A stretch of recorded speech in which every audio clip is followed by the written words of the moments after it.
Le dije, sí, no hay ningún problema, dile que se acerque, que venga acá. Me dice, tiene un testimonio muy lindo. Se convirtió en la cárcel escuchándolo a usted por el programa de televisión.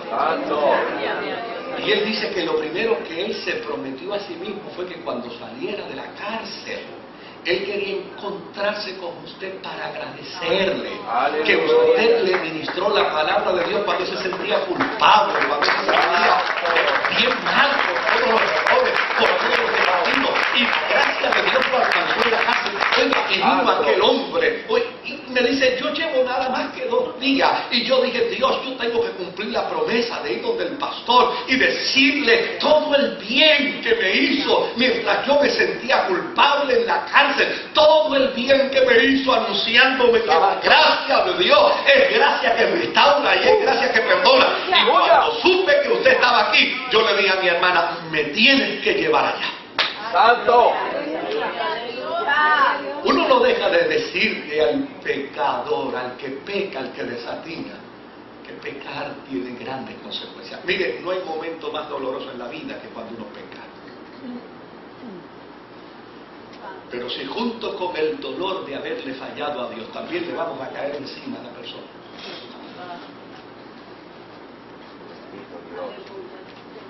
Si junto con el dolor de haber fallado, entonces vamos a destruir a la persona, ¿qué esperanza le dejamos?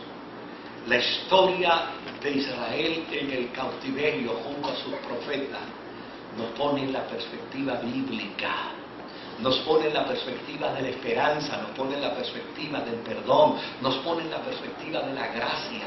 Al que está en el suelo no se le da, al que está en el suelo se le levanta. ¡Aleluya! ¿Saben cuánta gente hay en nuestro país que una vez estuvieron de pie, la circunstancia los tiró al suelo y todavía están en el suelo? ¿Esperando por quién? Esperando por un Isaías del tiempo del cautiverio, esperando por un Oseas del tiempo del cautiverio, esperando por un Jeremías del tiempo del cautiverio, esperando por un Ezequiel del tiempo del cautiverio, que en lugar de anunciarle la condenación, le pueda traer la esperanza. Allí se levanta la voz del profeta para decirle, Dios te está haciendo una promesa. Una vez fuiste fértil, sí, y ahora eres estéril. Pero ¿sabes algo? Te daré más hijos en tu infertilidad que en tu periodo de fertilidad. Te daré más hijos como nunca. Porque déjeme decirle algo, claro, hay gente que peca contra Dios y poco le importa.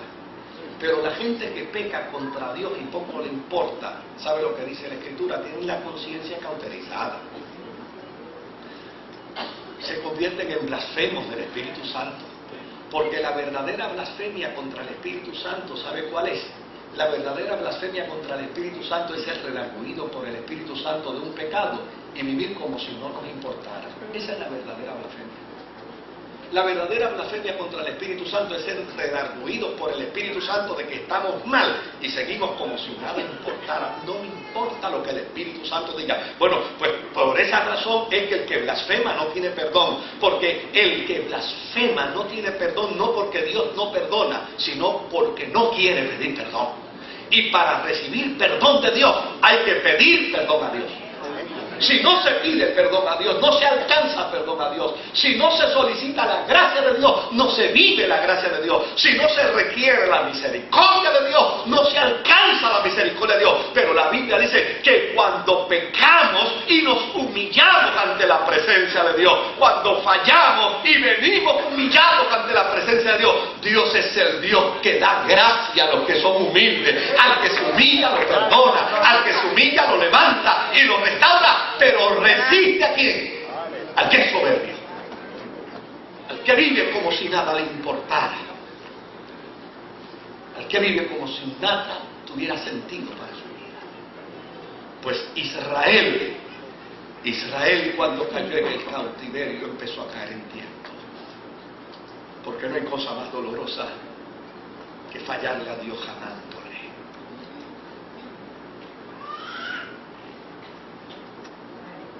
No hay cosa que duela más que fallarle a Dios amándole. Y si no me lo cree a mí, pregúntele a Pedro. Amándole, fallarle a Dios amándole. Eso es dolorosísimo. Fallándole a Dios amándole, eso desgarra el alma. Porque uno sabe que la santidad de Dios no merece mi desobediencia, que la santidad de Dios no merece mi desatino, que la santidad de Dios no merece mi actitud arrogante y soberbia.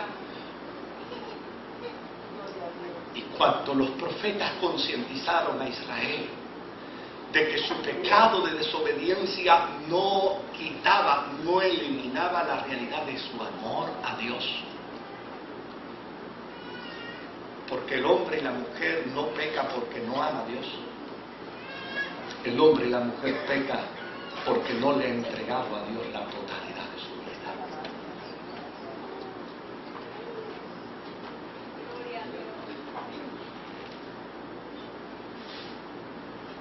Si le entregáramos a Dios la totalidad de la vida, meteríamos menos desatinos. El profeta trata a Israel como si fuera una repudiada.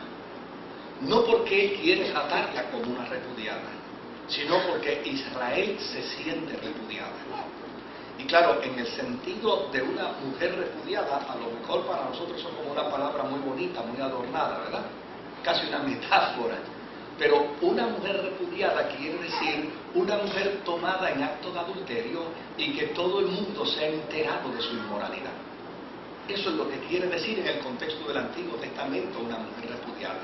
Que el hombre la deja porque llana y sencillamente ella no merece otra cosa sino el repudio. Israel se sentía así. Israel se sentía como una mujer estéril. Israel se sentía como alguien que había fallado. Porque cuando hay dolor por el pecado, una vez se me acercó un hermano y me dijo: pastor, he blasfemado contra Dios. Y yo le dije: ¿te dolió mucho? Y se molestó conmigo. Digo: ¿cómo usted me va a preguntar que se me dolió mucho o no me dolió mucho? ¡Claro que me dolió mucho! Y todavía te duele. Pero ¿cómo se le ocurre, pastor, preguntarme eso? ¿Cómo que si todavía me duele? ¡Claro que me duele! Y ahí mismo empezó a llorar y a llorar y a llorar. Yo me levanté de la silla, pasé por alrededor del escritorio, fui donde él y le dije: te felicito. Y por poco me manda a matar. Te felicito, porque no has blasfemado contra Dios. Porque un corazón contrito y humillado, Dios no desprecia jamás. Te felicito porque tus lágrimas revelan que estás arrepentido por tu error. Tus lágrimas revelan que tú estás aceptando tu caída con dolor y con angustia. Pero pastor, yo no volveré a ser el mismo. ¿Quién te dijo que no volverás a ser el mismo? Si eso no lo determinas tú, ni lo determina tu denominación, ni lo determina tu organización, eso lo determina el Santo de Israel. Pero pastor, y cuando la gente me pregunte y me digan que si fui yo el que caí, pues tú le vas a decir: sí, yo fui el que caí, pero el Dios del cielo me levantó. Y cuando Él levanta, nadie va a poder. Gracias a Dios. Aleluya. ¿Qué tratamiento extraordinario nos presenta el profeta? Tú te sientes como mujer repudiada, Israel. Y es cierto, pero quiero que sepas que se acabó el sentimiento de repudio, porque Dios se vuelve a casar contigo.